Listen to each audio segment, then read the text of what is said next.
ಕಾರ್ಯಕ್ರಮದ ಈ ಒಂದು ವಿಚಾರ ಸಂಕಿರಣದ ವಿಷಯ ಬಂದು ಕೋಲಾರ ಜಿಲ್ಲೆಯ ಐತಿಹಾಸಿಕ ಮಹತ್ವ ಅಂತ ಹೇಳಿ.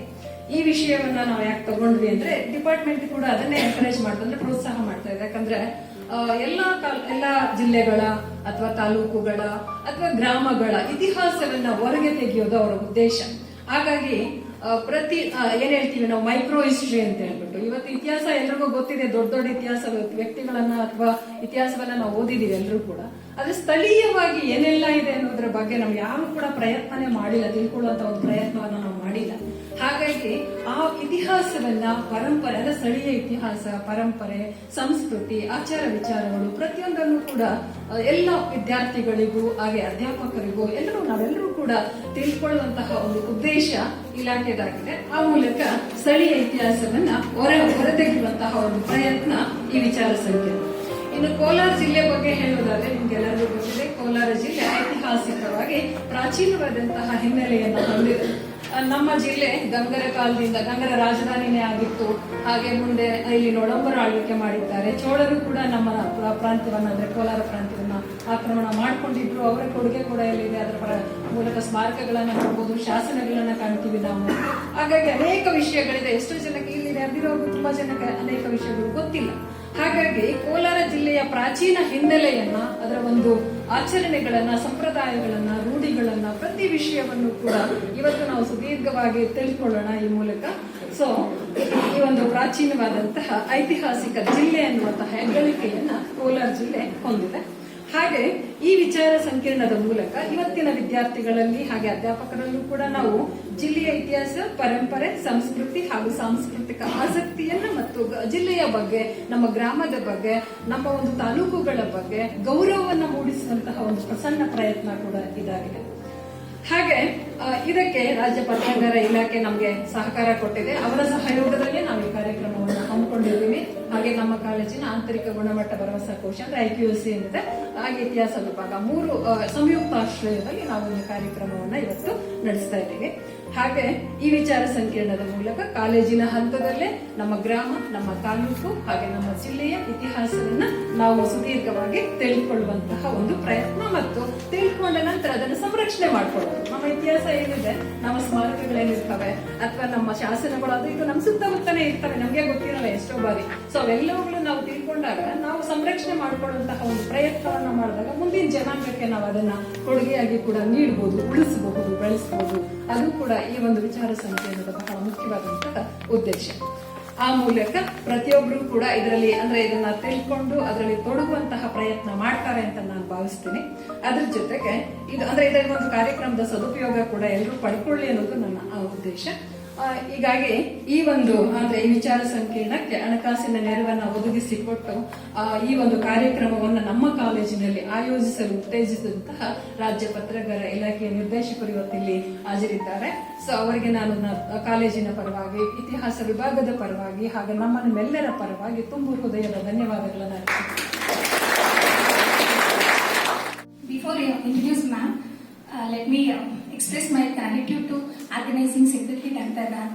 Radhamma Madam KC and Dr. Radhamma for their hard work in planning this seminar.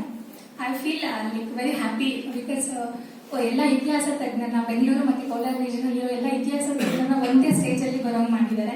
And at the same time ನಾವು ನಮ್ಮ ಲೋಕಲ್ ಇತಿಹಾಸನ ನಾವು ತಿಳ್ಕೊಳ್ಳಿಲ್ಲ ಅಂದ್ರೆ I think we last somewhere ಅಂತ ಅನ್ಸುತ್ತೆ. ನಾವೆಲ್ಲೋ ಕಳೆದು ಹೋದಂಗ ಆಗುತ್ತೆ. ನಮ್ಮ ಬಗ್ಗೆ, ನಮ್ಮ ಇತಿಹಾಸ, ನಮ್ಮ ಲೋಕಲ್ ಸ್ಥಳೀಯವಾಗಿರುವಂತಹ ಇನ್ಫಾರ್ಮೇಶನ್ ನಾವು ತಿಳ್ಕೊಂಡಿಲ್ಲ ಅಂದ್ರೆ ನಾವೆಲ್ಲ ಕಳೆದೋದಂಗೆ ಅಂತಾನೆ ಅನ್ಸುತ್ತೆ. ಅದನ್ನ ತಿಳ್ಕೊಂಡಾಗ ಅಷ್ಟೇ ನಾವು ನಮ್ಮ ದೇಶದ ಬಗ್ಗೆ ಎಲ್ಲ ತಿಳ್ಕೊಳ್ಳಿಕ್ಕೆ ಸಾಧ್ಯ.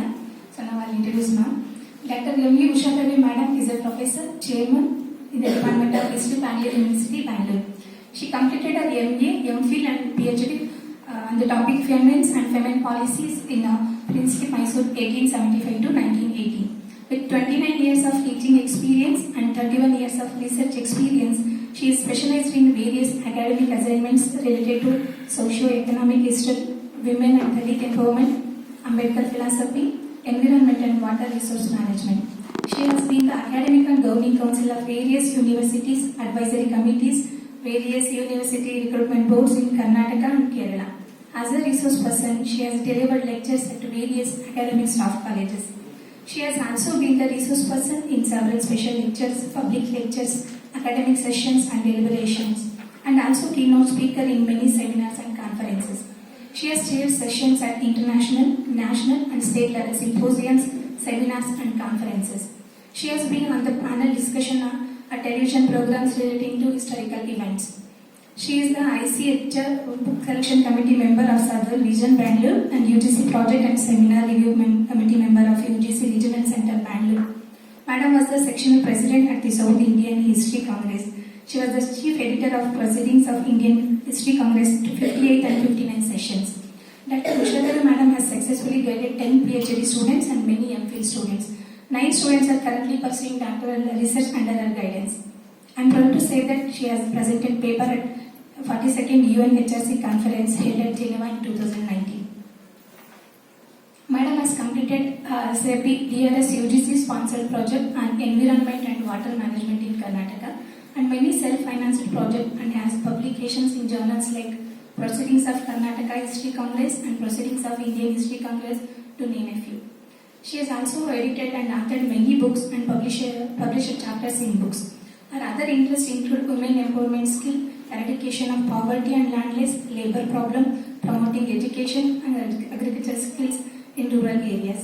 Ma'am, we are eager to listen to your session. I thank organizing committee for providing me this opportunity to introduce keynote speaker. Thank you. ಆ ಒಂದು ಹಿನ್ನೆಲೆಯಲ್ಲಿ ಭೂಮಾಲೀಕರೇನಾಗಿದ್ರು, ಯಾಕೆ ಶೋಷಣೆಗೊಳಗಾದ್ರು, ಮತ್ತೆ ಜೀತಕ್ಕಿದ್ದಂಥವ್ರು ಯಾರು landless community, land owning community ಅನ್ನೋಂಥದ್ರ ಬಗ್ಗೆ ಚರ್ಚೆ ಮಾಡಿಕೊಂಡು ದಲಿತರ ಒಂದು ಭೂರಹಿತ ಜನಾಂಗದ ಹೋರಾಟಗಳು ಕೋಲಾರ ಜಿಲ್ಲೆಗೆ ವಿಶೇಷವಾಗಿ ಅನ್ನುವಂಥದ್ದು ಎರಡನೇ ಪ್ರಬಂಧ. ಶಿಕ್ಷಣದ ಬಗ್ಗೆ ಕೋಲಾರ ಜಿಲ್ಲೆಯಲ್ಲಿ ಯಾವ್ಯಾವ ರಂಗದಲ್ಲಿ ಅಂದ್ರೆ ಮೆಡಿಕಲ್ ಸೈನ್ಸಸ್, ಇಂಜಿನಿಯರಿಂಗು, ಎಜುಕೇಶನ್ ಮತ್ತೆ ಡಿಫ್ರೆಂಟ್ ಸಬ್ಜೆಕ್ಟ್ ಅಲ್ಲಿ ಯಾರ್ಯಾರು ತಮ್ಮ ಒಂದು ಸಾಧನೆನ ಮಾಡಿದ್ದಾರೆ ಅವರನ್ನ ಕುರಿತು ಸಂಶೋಧನೆ ಮಾಡಿದ್ರು. ಇದು ಎಲ್ಲಾ ರೀತಿಯ ಚರಿತ್ರೆಯನ್ನು ಕಟ್ಟುವಂಥದ್ದು. ಸೊ ನೆಕ್ಸ್ಟ್ ಬಂದಿದ್ದು ನಾನು ನೋಡಿದೆ, ಇಡಿಯಾಗಿ ಧರ್ಮ ಬಹಳ ಪ್ರಮುಖ ಪಾತ್ರ ವಹಿಸುತ್ತೆ ನಮ್ಮ ದೇಶದಲ್ಲಿ. ಆ ಧರ್ಮದಲ್ಲೇನೆ ಈಗಲೇ ನಿಮ್ಗೆ ಗೊತ್ತು ಇಸ್ಲಾಮಿಕ್ ಧರ್ಮ, ಅದೇ ಚರಿತ್ರೆನೇ ಭಾಗಗಳಾಗಿ ನೋಡ್ತೀವಿ, ancient, medieval, modern and contemporary ಅಂತ. ಸೊ ನಾವು ಮಾಡರ್ನ್ ಪೀರಿಯಡ್ ಅಲ್ಲಿ ನೋಡುವಾಗ ಎಲ್ಲಾ ಹೊಸ ಧರ್ಮಗಳು ಬಂದಿದ್ದು, ಮೆಡಿವಲ್ ಪೀರಿಯಡ್ ಅಲ್ಲಿ ಬಂದಿದ್ದು. ಮತ್ತೆ ಇಸ್ಲಾಂ ಮಹಿಳೆಯರು ಅವ್ರು ಯಾಕೆ ಬೇರೆ ರೀತಿಯ ವೇಷಭೂಷಣಗಳು ಬರುತ್ತೆ, ಅವ್ರು ಯಾಕೆ ಪರ್ದಾ ಸಿಸ್ಟಮ್ ಬೇರೆಯವ್ರಿಗೆ ಯಾಕಿಲ್ಲ, ಸೊ ಆ ವ್ಯತ್ಯಾಸಗಳೇನು ಅನ್ನೋಂಥದ್ದು. ಇವತ್ತಿಗೂ ಕೂಡ ಹಿಜಾಬ್ ಅಂತ ಚರ್ಚೆಗಳು ನಾವು ನೋಡ್ತೀವಿ, ಅದು ಕಾನೂನವಾಗಿದೆ. ಸೊ ಹಿಂದೆ ಆಗಿದ್ದಂತ ಘಟನೆ ಇವತ್ತಿಗೂ ಹಿಂಗ್ ರಿಪೀಟ್ ಆಗುತ್ತೆ ಅನ್ನೋಂಥದ್ದು ನಾವು ಚರಿತ್ರೆ ಒಳಗಡೆ ಹಿಸ್ಟ್ರಿ ರಿಪೀಟ್ ಇಟ್ ಸೆಲ್ಫ್ ಅಂತ ನಾವು ಮಾತಾಡ್ತೀವಿ. ಸೊ ದುರಂತ ಅಂದ್ರೆ ಬರೀ negative aspect has been repeating, but ಎಲ್ಲ ಪಾಸಿಟಿವ್ ಆಗಿರುವಂತದ್ದು ರಿಪೀಟ್ ಆಗಿಲ್ಲ. ಅದನ್ನ ಮಾಡೋ ಒಂದು ಪ್ರಯತ್ನ ಮಾಡಬೇಕು ಅನ್ನೋಂಥದ್ದು. ಸೊ ಆ ಹಿನ್ನೆಲೆಯಲ್ಲಿ ಶಿಕ್ಷಣಕ್ಕೆ ಆದ್ಯತೆ ನೀಡಿದ್ದು, ಶಿಕ್ಷಣವನ್ನ ಇಡೀ ಪಬ್ಲಿಕ್ ಆಗಿ ಸ್ಪ್ರೆಡ್ ಮಾಡಿದ್ದು.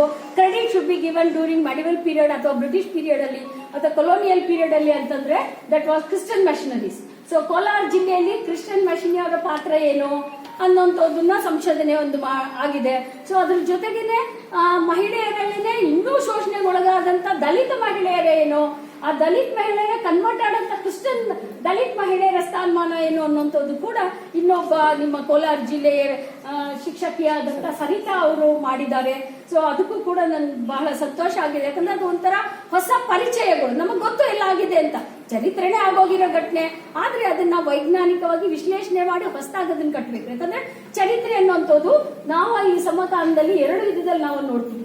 ಒಂದು ಡಿಸ್ಟ್ರಕ್ಟಿಂಗ್ ಹಿಸ್ಟ್ರಿ, ಇನ್ನ ಒಂದು ರೀಕನ್ಸ್ಟ್ರಕ್ಟಿಂಗ್ ಹಿಸ್ಟ್ರಿ ಅಂತ. ರೀಕನ್ಸ್ಟ್ರಕ್ಟ್ ಮಾಡಬೇಕು, ನಾವೆಲ್ಲ ಹೇಳಿರೋದು ಇಷ್ಟು ದಿನ ಇರೋದೆಲ್ಲ ಸರಿಗಿಲ್ಲ ಅನ್ನೋಂಥದ್ದು, ಅಥವಾ ಅದು ಎಲ್ಲೆಲ್ಲಿ ತಪ್ಪುಗಳಾಗಿದೆ ಅನ್ನುವಂಥದ್ದನ್ನ ಕಂಡುಹಿಡಿಯೋದ್ರ ಮೂಲಕ ನಾವು ಸರಿಯಾದ ಚರಿತ್ರೆನ ಕಟ್ಕೊಡ್ಬೇಕು. ನಾನು ಮೊದಲೇ ಹೇಳಿದೆ, ಚರಿತ್ರೆ ಕಟ್ಟೋದು ಅಷ್ಟೊಂದು ಈಸಿ ಅಲ್ಲ. ಚರಿತ್ರೆನ ಹೊಸದಾಗಿ ನಿರೂಪಣೆ ಮಾಡಬೇಕು, ದಾಖಲೆಗಳ ಸಮೇತ ನಿರೂಪಣೆ ಮಾಡಬೇಕು. ಸೊ ಆ ದಾಖಲೆಗಳಿಂದ ನಾನು ಆಗ್ಲೇ ಹೇಳಿದೆ, ಶಿಕ್ಷಣದ ಜೊತೆ ಇನ್ನೊಂದು ಮುಖ್ಯವಾಗಿ ಬೇಕಾಗಿರೋದು ಸಮಾಜಕ್ಕೆ ಅಂತಂದ್ರೆ ಆರೋಗ್ಯ. ಸೊ ಆರೋಗ್ಯದ ಬಗ್ಗೆ ನಾವು ನೋಡುವಾಗ ಇಡಿಯಾಗಿ ಯಾವ ರೀತಿಯಾದಂತಹ ಅಂಟು ಜಾಡ್ಯಗಳನ್ನ ನಾವು ನೋಡ್ತೀವಿ. ಯಾಕಂದ್ರೆ ಈ ತಾನೇ ಕೋವಿಡ್ ಇಂದ ನಿಮ್ ಪ್ರೋಗ್ರಾಮೇ ಪೋಸ್ಟ್ಪೋನ್ ಆಯ್ತು ಅಂತ ಹೇಳಿದ್ರಿ. ಇಂಥ ಒಂದು ಜಾಡ್ಯಗಳಿಂದ ನಾವು ಮನುಕುಲ ಅನ್ನೋಂಥದ್ದು ಎಸ್ಕೇಪ್ ಆಗಕ್ಕಾಗಲ್ಲ. ಯಾಕಂದ್ರೆ ಅದು ನ್ಯಾಚುರಲ್ ಕಾಸಸ್, ಮ್ಯಾನ್ ಮೇಡ್ ಕಾಸ್ ಅಂತೆಲ್ಲ ನಾವು ಚರಿತ್ರೆ ಒಳಗಡೆ ನೋಡ್ತೀವಿ. ಆ ರೀತಿಯಾಗಿ ಈ ರೋಗ ರುಜಿನಗಳ ಅಂಟುಜಾಡ್ಯದಿಂದ ಯಾವ ರೀತಿ ಜನರ ಮೇಲೆ ಸಾಮಾಜಿಕ ಆರ್ಥಿಕ ಪರಿಣಾಮ ಬೀರ್ತು ಅನ್ನೋಂಥದ್ದು ಇನ್ನೂ ಒಂದು ಸಂಶೋಧನೆ ಆಗ್ತಾ ಇದೆ. ಸೊ ಅದೇ ರೀತಿಯಾಗಿ ಕೃಷಿ ಎಲ್ಲದಕ್ಕೂ ಈಗ ತಾನೇ ಹೇಳಿದೆ, ರೇಷ್ಮೆ ಮತ್ತು ಹಾಲು ಉತ್ಪಾದನೆಯಲ್ಲಿ ನಮ್ಮ ಕೋಲಾರ ಜಿಲ್ಲೆ ಹೆಚ್ಚು ಪ್ರಖ್ಯಾತಿನ ಹೊಂದಿದೆ ಅಂತ. ಆ ನಿಟ್ಟಿನಲ್ಲಿ ಕೃಷಿ ಅಧ್ಯಯನಗಳು, ಕೃಷಿ ಶಾಲೆಗಳು, ಪ್ರಯೋಗಾಲಯಗಳು, ವಿಶ್ವವಿದ್ಯಾಲಯಗಳು ಯಾವ ರೀತಿ ಎಸ್ಟಾಬ್ಲಿಷ್ ಆಗಿದೆ, ಅದರಿಂದ 90% in India or agriculture, 90% are from rural background, 90% depend for their livelihood on the land. So what would be that economic contribution from this district? ಆ ರೀತಿಯಾಗಿ ಕೃಷಿ ಅಧ್ಯಯನ ಕೋಲಾರ ಜಿಲ್ಲೆಗೆ ಸಂಬಂಧಪಟ್ಟಗೆ ನಡೀತಾ ಇದೆ, ಅದು ಕೂಡ ಸಬ್ಮಿಷನ್ ಆಗಿದೆ. ಸೊ ಇದೇ ರೀತಿ ಅನೇಕ ವಿಚಾರಗಳನ್ನ ನಾವು ಚರಿತ್ರೆ ಒಳಗಡೆ ಅಳವಡಿಕೆ ಮಾಡಿಕೊಂಡು ಅದನ್ನ ಸಮಾಜಕ್ಕೆ ತಿಳಿಯಪಡಿಸ್ಬೇಕು. ಅದ್ರ ಮೂಲಕ ಈ ರೀತಿಯಾಗಿ ಆಗಿದೆ, ಇನ್ ಮುಂದೆ ನಾವು ಹೆಂಗೆ ಅದನ್ನ ಬಲಪಡಿಸಬೇಕು, ಸುಧಾರಣೆ ಮಾಡಬೇಕು ಅನ್ನೋಂಥದ್ದನ್ನು ಕೂಡ ನಾವಿಲ್ಲಿ ವಿಶ್ಲೇಷಣೆ ಮಾಡ್ಕೊಂಡು ಬರ್ತೀವಿ. ಸೊ ಎರಡನೇದಾಗಿ ನಾನು ನಿಮ್ಗೆ ಹೇಳಲೇಬೇಕಾಗಿರೋದು ಆರ್ಕೈವ್ಸ್ ಬಗ್ಗೆ. ಯಾಕಂದ್ರೆ ಆರ್ಕೈವ್ಸ್ ಡಿಪಾರ್ಟ್ಮೆಂಟ್ ಶುರು ಮಾಡಿದ್ದು credit should be given to the British period. ನಿಮ್ಗೆ ಗೊತ್ತು, ಮೆಡಿವಲ್ ಪೀರಿಯಡ್ ಅಲ್ಲಿ ಅಲ್ಬುರುನಿ ಭಾರತಕ್ಕೆ ಬರ್ತಾನೆ, ಅಲಾವುದ್ದೀನ್ ಖಿಲ್ಜಿ ಪೀರಿಯಡ್ ಅಲ್ಲಿ ನಿಮ್ಗೆಲ್ಲ ಗೊತ್ತಿರೋಂಥದ್ದೇ ಚರಿತ್ರೆ. ಅವನು ಹೇಳ್ತಾನೆ ಭಾರತದವ್ರಿಗೆ ಚಾರಿತ್ರಿಕ ಪ್ರಜ್ಞೆ ಇಲ್ಲ, they don't have historical sense ಅಂತ ಹೇಳ್ತಾನೆ. ನಾನು ಅದನ್ನ ಮತ್ತೆ ಹೇಳ್ತಾ ಇರ್ತೀನಿ. ನಮ್ಗೆ ಗೊತ್ತು ಒಂದಷ್ಟು ವರ್ಷ ಆದ್ಮೇಲೆ ಆ ದಾಖಲೆ ನಮ್ಗೇನಿರಲ್ಲ. ನಮ್ಗೆ ಗೊತ್ತು ನಮ್ಮ ತಂದೆ ಹೆಸರು ಗೊತ್ತು, ನಮ್ಮ ತಾತ ಹೆಸರು ಗೊತ್ತು, ಮುತ್ತಾತ ಹೆಸರು ಗೊತ್ತು, ಇನ್ನೂ ತಾತ ಹೆಸರು ಗೊತ್ತಿಲ್ಲ, ಇನ್ನೂ ಅವ್ರ ಅಪ್ಪ ಹೆಸರು ಗೊತ್ತಿಲ್ಲ, ನಮ್ಗೇನು ಗೊತ್ತೇ ಇಲ್ಲ. ಸೊ ಅದರಿಂದ historical documentation is very important. So ಅದು ಒಂದು. ಎರಡನೇದು, ಅಲ್ಬುರುನಿ ಹೇಳಿದ್ದು ಸ್ವಲ್ಪ ಮಟ್ಟಿಗೆ ಸರಿ ಅಂತ ಅನ್ಸುತ್ತೆ, ಯಾಕಂದ್ರೆ ನಾವ್ ಯಾರು ರಚನೆ ಮಾಡಿ ಇಡಲ್ಲ ಅದನ್ನೆಲ್ಲ. ಎರಡನೇದು, ಚರಿತ್ರೆ ಒಳಗಡೆ ಎರಡು ಬಹಳ ಮುಖ್ಯವಾದಂತ ಅಂಶ ನಾವು ಗಮನಿಸ್ತೀವಿ. ಒಂದು ಕ್ರೊನಾಲಜಿ, ಮತ್ತೊಂದು ಜಾಗ್ರಫಿ, ಇಸಂಟ್ ಇಟ್? ಎರಡು ಕಣ್ಣು ಅಂತ ನಾವು ಅದನ್ನ ಕರಿತೀವಿ. ಒಂದು ಯಾವ ಸ್ಥಳದಲ್ಲಾಯ್ತು, ಮತ್ತೊಂದು ಯಾವ ಒಂದು ವರ್ಷದಲ್ಲಾಯ್ತು ಅನ್ನೋಂಥದ್ದು. So chronology and again geography, these are two important. ನೀವು ಕೋಲಾರ ಜಿಲ್ಲೆನ ಒಂದು ಪ್ಲೇಸ್ ಆಗಿ ತಗೊಂಡಿದ್ದೀರಾ, ಕ್ರೊನಾಲಜಿಕಲ್ ಆಗಿ ಯಾವ್ಯಾವ ಘಟನೆ ಏನೇನಾಯ್ತು ಅಂತ. ಮತ್ತೆ ಇನ್ನೊಂದು, ನಿಮ್ಗೆಲ್ಲ ಗೊತ್ತು, ನಾವು 75 years ಇವಾಗ ಸೆಲೆಬ್ರೇಟ್ ಮಾಡ್ತಾ ಇದ್ದೀವಿ ಸ್ವಾತಂತ್ರ್ಯ ಮಹೋತ್ಸವವನ್ನ. ಸೊ ಕೋಲಾರದ ಪಾತ್ರ ಏನಾಗಿತ್ತು, ಗಾಂಧೀಜಿಯವರು ಎಲ್ಲೆಲ್ಲಿ ಬಂದಿದ್ರು, ಯಾವ ರೀತಿಯಾಗಿ ಜನರಿಗೆ ಪ್ರೇರಣೆ ನೀಡಿದ್ರು, ಯಾವ ರೀತಿಯಾಗಿ ಇನ್ಫ್ಲೂಯೆನ್ಸ್ ಆದ್ರು ಅನ್ನೋಂಥದ್ದು ಒಂದು. ಎರಡನೇದು, ನಮ್ಮ ಸಂವಿಧಾನ ರಚನೆ ಮಾಡಿದಂತ ಅಂಬೇಡ್ಕರ್ ಅವರು ಕೋಲಾರಕ್ಕೆ ಯಾವಾಗ ಬಂದಿದ್ರು, KGF ಅಲ್ಲಿ ಏನ್ ಭಾಷಣ ಕೊಟ್ರು. ಸೊ ಇಂಥದ್ದನ್ನೆಲ್ಲಾನು ಕೂಡ ನಾವು ಐಡೆಂಟಿಫೈ ಮಾಡಿಕೊಂಡು ಆ ಮುಖಂಡರು ನಾಯಕತ್ವದಲ್ಲಿ ಯಾವ ರೀತಿಯಾಗಿ ಜನ ಪರಿವರ್ತನೆ ಆದ್ರು ಅನ್ನೋಂಥದ್ದು ಕೂಡ ನಾವು ಚರಿತ್ರೆಯಲ್ಲಿ ದಾಖಲೆ ಮಾಡಬೇಕು. ಈ ದಾಖಲೆಗಳನ್ನೆಲ್ಲ ಸೃಷ್ಟಿ ಮಾಡೋದಕ್ಕೆ ಒಂದು ಇಲಾಖೆನ ಸ್ಥಾಪನೆ ಮಾಡ್ತಾರೆ British government lord Curzon period ಅಲ್ಲಿ. ಅದನ್ನ ನಾವು ಆರ್ಕೈವ್ಸ್ ಅಂತ ಕರಿತೀವಿ. ಆರ್ಕೈವ್ಸ್ ಅಂದ್ರೆ ಪತ್ರಗಾರ ಇಲಾಖೆ ಅನ್ನೋಂಥದ್ದು. ಪತ್ರಗಾರ ಅನ್ನೋಂಥದ್ದು, the term archaeology is derived from the French word archival ಅಂತ. ಸೊ ದಾಖಲೆಗಳನ್ನ ಇಡುವ ಒಂದು ಸ್ಥಳ, ಆ ಇಲಾಖೆನ ಬ್ರಿಟಿಷ್ ಅವರೇ ಅದನ್ನ ಸ್ಥಾಪನೆ ಮಾಡಿದ್ರು. ಸ್ವಾತಂತ್ರ್ಯದ ನಂತರ ನಾವು ಅದನ್ನ ನ್ಯಾಷನಲ್ ಆರ್ಕೈವ್ಸ್ ನ್ಯೂ ಡೆಲ್ಲಿಯಲ್ಲಿದೆ, ನಮ್ಮ ಸ್ಟೇಟ್ ಆರ್ಕೈವ್ಸ್ ಎಲ್ಲಾ ಪ್ರಾಂತ್ಯಗಳಲ್ಲೂ ಇದೆ, ನಮ್ಮ ಕರ್ನಾಟಕ ಸ್ಟೇಟ್ ಆರ್ಕೈವ್ಸ್ ಡೈರೆಕ್ಟರ್ ಇದ್ದಾರೆ ನಮ್ಮ ಜೊತೆಲಿ. ಎಲ್ಲಾ ರೀತಿಯ ದಾಖಲೆಗಳು ಅಂದ್ರೆ ಕೊಲೋನಿಯಲ್ ಪೀರಿಯಡ್ ವರ್ಗು, ಸ್ವಾತಂತ್ರ್ಯ ಬರೋವರೆಗೂ ಕೂಡ ಬ್ರಿಟಿಷ್ ಅವರ ಆಳ್ವಿಕೆ ಎಲ್ಲಾ ದಾಖಲೆಗಳನ್ನ ನಾವು ನೋಡ್ತೀವಿ. ಅದರಲ್ಲೂ ನಮ್ಗೆ ಗೊತ್ತು 1799 ಆದ್ಮೇಲೆ ಟಿಪ್ಪು ಸುಲ್ತಾನ್ ಆಳ್ವಿಕೆ ನಂತರ ಮೈಸೂರು ಸಂಸ್ಥಾನಕ್ಕೆ ಒಳಪಡ್ತು. ಅದರಲ್ಲಿ 8 ಜಿಲ್ಲೆಗಳಿತ್ತು. ಆ 8 ಜಿಲ್ಲೆಯಲ್ಲಿ ಕೋಲಾರ ಕೂಡ ಒಂದು ಪ್ರಖ್ಯಾತಿಯನ್ನು ಹೊಂದಿತ್ತು ಅಂತ. ಸೊ ಇಲ್ಲಿ ಮಹಾರಾಜರ ಕಾಂಟ್ರಿಬ್ಯೂಷನ್ ಏನು ಕೋಲಾರಕ್ಕೆ, ಯಾವ ರೀತಿಯಾದಂತ ಅನುದಾನಗಳನ್ನ ನೀಡಿದ್ರು ಅಂತಂದ್ರೆ ನಿಮ್ಗೆ ಗೊತ್ತು, ಬರಗಾಲ ಕ್ಷಾಮ ಬಂದಂತ ಸಂದರ್ಭದಲ್ಲಿ ಆಸ್ಪತ್ರೆಗಳನ್ನ ನಿರ್ಮಾಣ ಮಾಡುವಂಥದ್ದು, ಆರೋಗ್ಯ ಕೇಂದ್ರಗಳನ್ನ ನಿರ್ಮಾಣ ಮಾಡುವಂಥದ್ದು. ಮೈಸೂರು ಮಹಾರಾಜರು 10ನೇ ಚಾಮರಾಜ ಒಡೆಯರ್ ಕಾಲದಲ್ಲೇನೆ 1881 ನಲ್ಲೇನೆ ತಾನೇ ಭೀಕರ ಎಲ್ಲ ಕ್ಷಾಮ, ಇದು ಪ್ಲೇಗ್ ಕಾಯಿಲೆ ಎಲ್ಲ ಬಂದಿತ್ತು. ಅದರ ನಿರ್ವಹಣೆ ಮಾಡೋದಕ್ಕೆ ಚಾರಿಟೀಸ್ ಅಂತ ಕ್ರಿಶ್ಚಿಯನ್ ಮಿಷನರೀಸ್ಗೆ ಒಂದು ಜಮೀನುಗಳನ್ನ ನೀಡಿರುವಂತದ್ದು. ಸೊ ವಿದ್ಯಾಲಯಗಳನ್ನ ಸ್ಥಾಪನೆ ಮಾಡಕ್ಕೆ ಹಣಕಾಸಿನ ಕೋಲಾರ ಜಿಲ್ಲೆಗೆ ನೀಡಿರುವಂತದ್ದು. ಇದೆಲ್ಲ ಕೂಡ ನಮಗೆ ಈ ಆರ್ಕೈವಲ್ ಡಿಪಾರ್ಟ್ಮೆಂಟ್ ಅಲ್ಲಿ ಸಿಗುತ್ತೆ ದಾಖಲೆಗಳು. ಯಾಕಂದ್ರೆ ನಾನು ಸುಮ್ಮನೆ ನಿಂತ್ಕೊಂಡು ನಿಮ್ಮ ಮುಂದೆ ಏನು ಹೇಳಕ್ಕಾಗಲ್ಲ, ಅದಕ್ಕೊಂದು ಎವಿಡೆನ್ಸ್ ಬೇಕು, ಡಾಕ್ಯುಮೆಂಟೇಶನ್ ಬೇಕು. ಆ ಡಾಕ್ಯುಮೆಂಟೇಶನ್ಸ್ ಎಲ್ಲ ಪ್ರಿಸರ್ವ್ ಮಾಡಿರೋದು ಆರ್ಕೈವ್ಸ್ ಡಿಪಾರ್ಟ್ಮೆಂಟ್ ಅಲ್ಲಿ ಇರುತ್ತೆ. ಸೊ ಪ್ರತಿಯೊಬ್ರು ಕೂಡ ಆರ್ಕೈವಲ್ ಮೆಟೀರಿಯಲ್ ನ ಬಳಸ್ಕೊಂಡು ಚರಿತ್ರೆನ ಹೊಸದಾಗಿ ಕಟ್ಬೋದು ಅನ್ನೋಂಥದ್ದು ಮುಖ್ಯವಾಗಿ ನಾವಿಲ್ಲಿ ಗಮನಿಸಬೇಕು. ಆಮೇಲೆ ಮೂರನೇದಾಗಿ ನಾನು ಹೇಳುವಂಥದ್ದು ಅಂತಂದ್ರೆ, ಪ್ರತಿಯೊಬ್ರು ಕೂಡ ನನ್ನ ಒಂದು ಹಿನ್ನೆಲೆಯಲ್ಲಿ ಅಂದ್ರೆ ಎಕ್ಸ್ಪೀರಿಯನ್ಸ್ ಅಲ್ಲಿ ನಾನು ಹೇಳುವಂಥದ್ದು ಅಂದ್ರೆ ಚರಿತ್ರೆನ ಸರಿಯಾಗಿ ಅಧ್ಯಯನ ಮಾಡಬೇಕು. ಬರೀ ಯಾರೋ ಒಂದು ಹೇಳಿದ್ರು ಅದನ್ನ ಕೇಳಿದ್ವಿ ಅಂತೆ ಕಂತೆ ಅಂತಾನೆ ಇರುತ್ತೆ. ಆದ್ರೆ ಪುರಾವೆಗಳ ಮೂಲಕ ನಾವು ಚರಿತ್ರೆಯನ್ನ ವೈಜ್ಞಾನಿಕವಾಗಿ ಅರ್ಥ ಮಾಡ್ಕೊಳ್ಳೋ ಪ್ರಯತ್ನ ಮಾಡಬೇಕು. ಆಗ್ಲೇ ನಾವು ಸ್ವಸ್ಥ ಸಮಾಜವನ್ನ ನಿರ್ಮಾಣ ಮಾಡೋದಕ್ಕೆ ಸಾಧ್ಯ ಆಗುತ್ತೆ. ಸೊ ಚರಿತ್ರೆ ಯಾವಾಗ್ಲೂ ಅದೊಂದು ದಾಖಲೆ ಆಗಿರುತ್ತೆ. ಅದು ಒಂದು ನಮ್ಗೆ ಮಹತ್ವಪೂರ್ಣವಾದಂತ ಮಾರ್ಗದರ್ಶನ ನೀಡುತ್ತೆ. ಯಾಕಂದ್ರೆ ಹಿಂದೆ ಆಗಿರೋ ಯುದ್ಧಗಳಾಗ್ಲಿ ಅಥವಾ ಅಸಮಾನತೆ ಆಗ್ಲಿ ಸಮಾಜದಲ್ಲಿ ಇರಬಾರ್ದು. ಅದನ್ನೆಲ್ಲ ಹೋಗ್ಲಾಡ್ ಮಾಡಿಕೊಂಡು ನಾವು ಸ್ವಸ್ಥ ಸಮಾಜನ ನಿರ್ಮಾಣ ಮಾಡ್ಬೇಕಂದ್ರೆ ಚರಿತ್ರೆ ನಮಗೆ ತುಂಬಾ ಹೆಲ್ಪ್ ಮಾಡುತ್ತೆ ಅನ್ನೋಂಥದ್ದನ್ನ ನಾವಿಲ್ಲಿ ಗಮನಿಸ್ಕೊಳ್ತೀವಿ. ಸೊ ಮೂರನೇದು ನಾನು ಹೇಳುವಂಥದ್ದು ಏನಂತಂದ್ರೆ ಈ ಒಂದು ನಮ್ಮ ಸ್ಥಳಗಳಲ್ಲೇ ಇರುವಂಥದ್ದು ಚರಿತ್ರೆನ ನಾವು ಒಂದು ದಾಖಲೆ ಮೂಲಕ ಕಟ್ಟುವಂತ ಪ್ರಯತ್ನ. ಎರಡನೇದು ಓರಲ್ ಹಿಸ್ಟ್ರಿ ಅಂತ ನಾವು ಕರಿತೀವಿ, ಟ್ರೆಡಿಷನಲ್ ಹಿಸ್ಟ್ರಿ ಅಂತ ಕರಿತೀವಿ, ಮೌಖಿಕ ಚರಿತ್ರೆ ಅಂತ ಕರಿತೀವಿ ನಾವು. ಸೊ ಆ ಮೌಖಿಕ ಚರಿತ್ರೆ ಯಾವ ರೀತಿ ಬಳಸ್ಕೋಬಹುದು ಅಂತ ನಿಮ್ಗೆ ಗೊತ್ತು. ಇಡೀ ಕೋಲಾರ ಜಿಲ್ಲೆಯಲ್ಲಿ ಎಷ್ಟೊಂದು ಐತಿಹಾಸಿಕ ದೇವಾಲಯಗಳಿದಾವೆ, ಬೆಟ್ಟಗಳಿದಾವೆ, ಮತ್ತೆ ಜಾತ್ರೆಗಳು ನಡೆಯುತ್ತೆ. ಸೊ ನಾವು ಸುಮ್ಮನೆ ಬ್ಲೈಂಡ್ ಆಗಿ ಆಯ್ತು ದೇವಸ್ಥಾನ ಇದೆ ಹೋಗಿ ಪೂಜೆ ಮಾಡುವಂಥದ್ದು, ಅಲ್ಲಿ ಜಾತ್ರೆ ನಡೆಯುತ್ತೆ ಎಲ್ಲರೂ ಪಾಲ್ಗೊಳ್ಳುವಂಥದ್ದು. ಬಟ್ ಚಾರಿತ್ರಿಕವಾಗಿ ಅದು ಯಾಕೆ ನಡೆಯುತ್ತೆ, ಅದರ ಹಿನ್ನೆಲೆ ಏನು, ಅದರ ಪ್ರಸ್ತುತತೆ ಏನು, ಅದರ ಮಹತ್ವ ಏನು ಅನ್ನೋಂಥದ್ದನ್ನ ನೆಕ್ಸ್ಟ್ ಜನರೇಷನ್ಗೆ ನಾವು ಅದನ್ನ ಟ್ರಾನ್ಸ್ಫರ್ ಮಾಡಬೇಕು.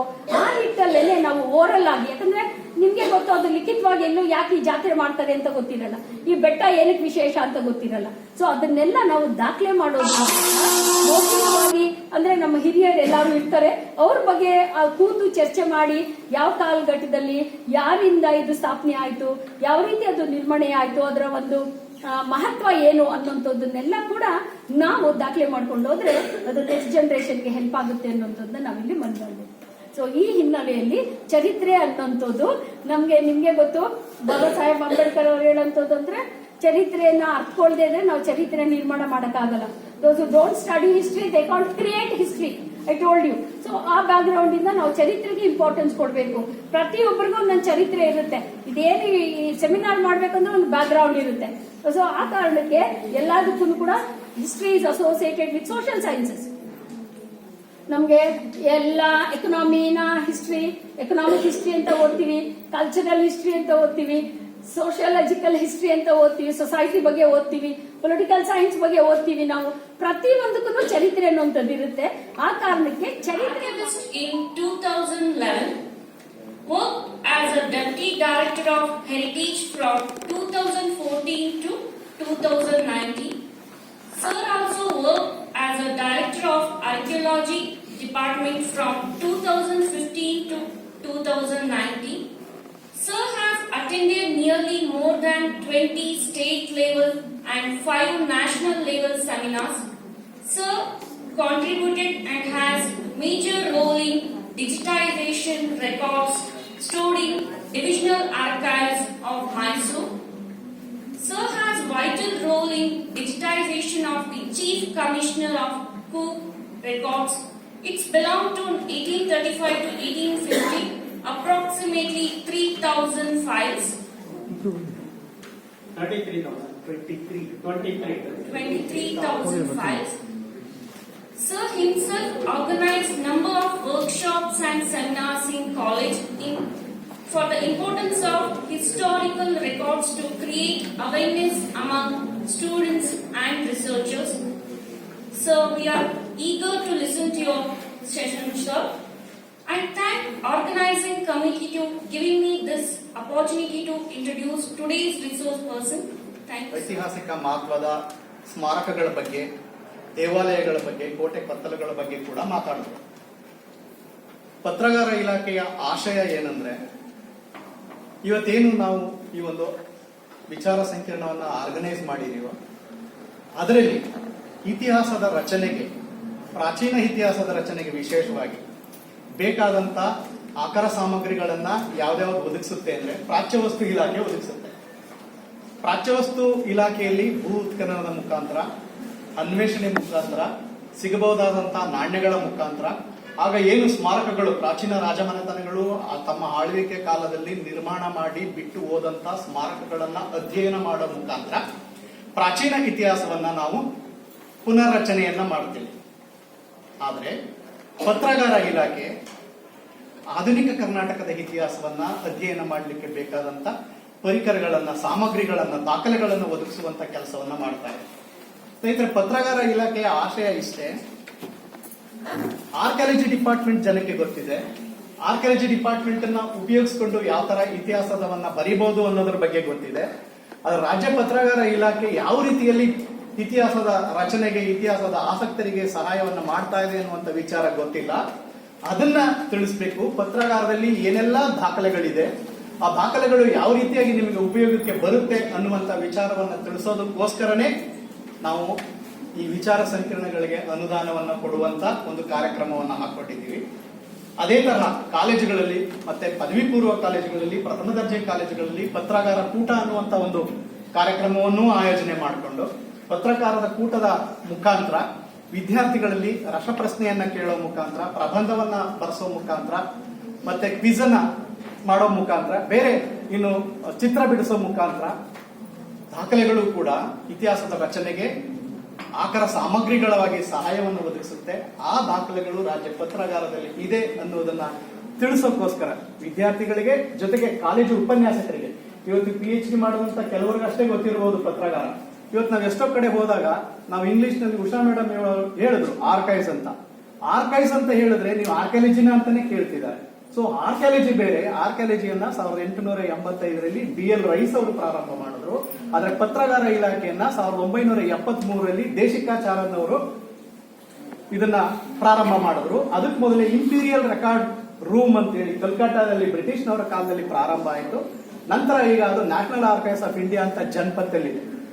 ಮೇಡಮ್ ಮಾತಾಡ್ಸೋ ಒಂದು ಮಾತನ್ನ ಹೇಳಿದ್ರು, ಆಲ್ಬರೂನಿ ಅವರು ಭಾರತೀಯರಿಗೆ ಐತಿಹಾಸಿಕ ಪ್ರಜ್ಞೆ ಇಲ್ಲ ಅಂತ. ನಾನು ಅದನ್ನ ಒಪ್ಕೋತೀನಿ. ಯಾಕೆಂದ್ರೆ ಇವತ್ತು ಮೈಸೂರಿನ ಇತಿಹಾಸದ ಬಗ್ಗೆ, ಕರ್ನಾಟಕದ ಇತಿಹಾಸದ ಬಗ್ಗೆ ಲಭ್ಯ ಇರುವಂತಹ ದಾಖಲೆಗಳು ನಮ್ಮಲ್ಲಿಲ್ಲ. ಉದಾಹರಣೆಗೆ ತಮ್ಗೆಲ್ಲ ಗೊತ್ತಿದೆ, ಮೈಸೂರು ಮಹಾರಾಜರು ಒಂದು ಯುದ್ಧ ನಡೆಯುತ್ತೆ 1799ರಲ್ಲಿ, ಶ್ರೀರಂಗಪಟ್ಟಣದ ಯುದ್ಧ ಅಂತೇಳಿ. ಆ ಯುದ್ಧದಲ್ಲಿ ಟಿಪ್ಪು ಸುಲ್ತಾನ್ ಹತನಾಗ್ತಾನೆ. ಟಿಪ್ಪು ಸುಲ್ತಾನ್ ಸಾಮ್ರಾಜ್ಯವನ್ನ 4 ಭಾಗವಾಗಿ ಹಂಚ್ಕೋತಾರೆ. ಅದರಲ್ಲಿ ಒಂದು ಭಾಗವನ್ನ ಮೈಸೂರಿನವರಿಗೆ ವಾಪಸ್ ಕೊಡ್ತಾರೆ. ಮುಮ್ಮಡಿ ಕೃಷ್ಣರಾಜ ಒಡೆಯರ್ ಅವರು 8 ವರ್ಷದ ಬಾಲಕನಿದ್ದ. ಅವ್ರ ಪರವಾಗಿ ದಿವಾನ್ ಪೂರ್ಣಯ್ಯನವರು ಆಡಳಿತವನ್ನ ನಡೆಸ್ತಾರೆ 1811 ತನಕ. 1811ರಿಂದ 1831 ತನಕ ಮುಮ್ಮಡಿ ಕೃಷ್ಣರಾಜ ಒಡೆಯರ್ ಅವರು ಆಡಳಿತವನ್ನು ನಡೆಸ್ತಾರೆ. 1831ರಲ್ಲಿ ನಗರ ಅನ್ನುವಂತ ಒಂದು ಪ್ರಾಂತ್ಯದಲ್ಲಿ ಒಂದು ದಂಗೆ ನಡೆಯುತ್ತೆ, ರೈತರ ದಂಗೆ. ಆ ದಂಗೆಯನ್ನ ಕಾರಣವನ್ನ ಕೊಟ್ಟು ಮತ್ತೆ ಬ್ರಿಟಿಷ್ನವರು ಮೈಸೂರು ಸಂಸ್ಥಾನದ ಆಡಳಿತವನ್ನ ತಮ್ಮ ಕೈಗೆ ತಗೊಂಡು 1831ರಿಂದ 1881ರವರೆಗೆ ಸುಮಾರು 9 ಜನ ಕಮಿಷನರ್ಗಳು ಆಡಳಿತವನ್ನು ನಡೆಸ್ತಾರೆ. ನಾನು ಈಗ ಏನ್ ಹೇಳಿದ್ರು 1799ರಿಂದ 1889ರ ನಡುವಿನ ಈ ದಾಖಲೆಗಳು ಇಂಡಿಯಾ ಆಫೀಸ್ ಲೈಬ್ರರಿ ಲಂಡನ್ ನಲ್ಲಿದೆ. ನಮ್ಮ ನ್ಯಾಷನಲ್ ಆರ್ಕೈವ್ಸ್ ನಲ್ಲೂ ಇಲ್ಲ, ಕರ್ನಾಟಕ ರಾಜ್ಯ ಪತ್ರಗಾರಿಕೆ ಇಲಾಖೆಯಲ್ಲೂ ಇಲ್ಲ. ಈ ಒಂದು ವಿಚಾರವನ್ನ ನೀವು ಮನನ ಮಾಡ್ತಾ ಆಲ್ಬರೂನಿ ಅವರು ಹೇಳುವುದು ಸತ್ಯನಾ ಅಥವಾ ಸುಳ್ಳ ಅನ್ನುವಂತ ವಿದ್ಯಾರ್ಥಿಗಳು ಮತ್ತೆ ಇತಿಹಾಸದ ಸಂಶೋಧಕರಾದ ತಾವುಗಳು ಒಂದು ನಿಷ್ಕರ್ಷೆಯನ್ನ ಮಾಡಬೇಕು ಅನ್ನುವಂತ ಮಾತನ್ನ ನಾನು ಈ ಸಂದರ್ಭದಲ್ಲಿ ತಮ್ಗೆ ಹೇಳ್ತೇನೆ. ಸೊ ಅದೇ ತರ ಮೈಸೂರು ರಾಜ್ಯ ಪತ್ರಗಾರ ಇಲಾಖೆಯಲ್ಲಾಗ್ಬೋದು, ಮೈಸೂರು ರಾಜ್ಯ ಪತ್ರಗಾರ ಇಲಾಖೆ ಬಹಳ ಪುಟ್ಟ ಇಲಾಖೆ. 2 ಕಡೆ ಮಾತ್ರ ಅದರ ವಿಂಗ್ ಇದೆ. ಮೊದಲನೇದು ವಿಭಾಗೀಯ ಪತ್ರಗಾರ ಕಚೇರಿ ಅಂತ ಮೈಸೂರಿನಲ್ಲಿದೆ, ಇನ್ನೊಂದು ಬೆಳಗಾಂ ವಿಭಾಗೀಯ ಪತ್ರಗಾರ ಕಚೇರಿ ಅಂತೇಳಿ ಧಾರವಾಡದಲ್ಲಿದೆ. ಮೈಸೂರಿನಲ್ಲಿರುವಂತಹ ಕಚೇರಿಯಲ್ಲಿ ನಾವು ಅಂದಿನ ಸಂಸ್ಥಾನದಲ್ಲಿ 2 ರೀತಿಯಾದಂತಹ ಆಡಳಿತವನ್ನು ನೋಡ್ತಾ ಇದ್ವಿ. ಒಂದು ಅರಮನೆ ಆಡಳಿತ, it is purely Maharajas private affairs. Mysuru ಮಹಾರಾಜರ ಖಾಸಗಿ ಆಡಳಿತ, ಮೈಸೂರು ಮಹಾರಾಜರ ಖಾಸಗಿ ಆಡಳಿತ, ಅರಮನೆ ಆಡಳಿತ. ಅರಮನೆ ಆಡಳಿತವನ್ನ ನೋಡ್ಕೊಳ್ಳಿಕ್ಕೆ 39 ಇಲಾಖೆಗಳಿದ್ವು. ಆ 39 ಇಲಾಖೆಗಳಲ್ಲೂ ಕಡತಗಳು ಸೃಷ್ಟಿಯಾಗ್ತಿದ್ವು. ಅಂತಹ 11,300 ಕಡತಗಳು ವಿಭಾಗೀಯ ಪತ್ರಗಾರ ಕಚೇರಿ ಮೈಸೂರಿನಲ್ಲಿದೆ.